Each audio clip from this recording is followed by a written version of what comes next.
కొంచెం రసానికి సరిపడగా చింతపండు కడిగి చింతపండు టమాటా కలిపి గుజ్జులాగా చేసుకొని చింతపండు బాగా పిసికి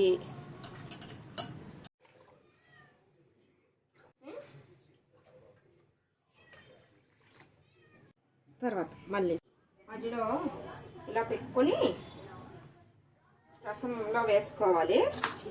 ఉల్లిపాయ ఒక ఆనియన్ కూడా సిరుకుల్లో చేసుకొని రసంలో వేసి బాగా మరిగించాలి. ఒక 10 మిరియాలు, 1 స్పూన్ జీలకర్ర, 1 స్పూన్ ధనియాలు,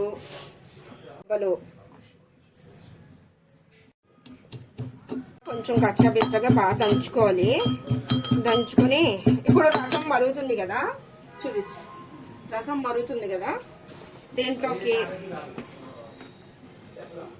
కొంచెం పసుపు, 1 టీ స్పూన్ పసుపుగా సాల్ట్, 1 స్పూన్ పంచదార. మనకి కొంచెం తీయగా కావాలంటే కనుక 2 స్పూన్లు వేసుకోవచ్చు, లేదంటే మామూలుగా అయితే 1 స్పూన్ పంచదార. ఉన్నది ఉంది కదా, జీలకర్ర, ధనియాలు, మిరియాలు, వెల్లుల్లిపాయ దీన్ని వేసుకోవాలి. వేసుకొని కొంచెం బాగా మరగాలి.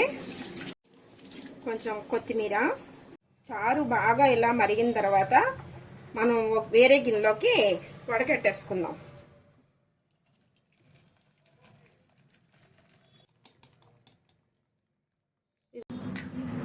తీసేసుకుందామండి. ఇలా అయితే చారు 2 రోజులైనా పాడవదు, 2 డేస్ ఉంచుకోవచ్చు, దీన్ని వాడుకోవచ్చు. కొంచెం కొత్తిమీర లాంటిది అది తీసుకుని ఇందులో వేసుకొని ఇది మొత్తం ఇంకా తీసే తాలింపు. 1 టీ స్పూన్ ఆయిల్ వేసుకొని బాగా మరిగిన తర్వాత అండి కొంచెం మెంతులు బాగుంటుందండి. మెంతులు వేసుకొని తర్వాత కాస్త జీలకర్ర, సరిపడగా ఆవాలు, 2 ఎండుమిరపకాయలు, ఒక 2 రెబ్బలు కరివేపాకు, ఇంగు కూడా వేస్తాను. వేస్తే మంచిది, ఇంగు కూడా టేస్ట్ బాగుంటుంది రసం.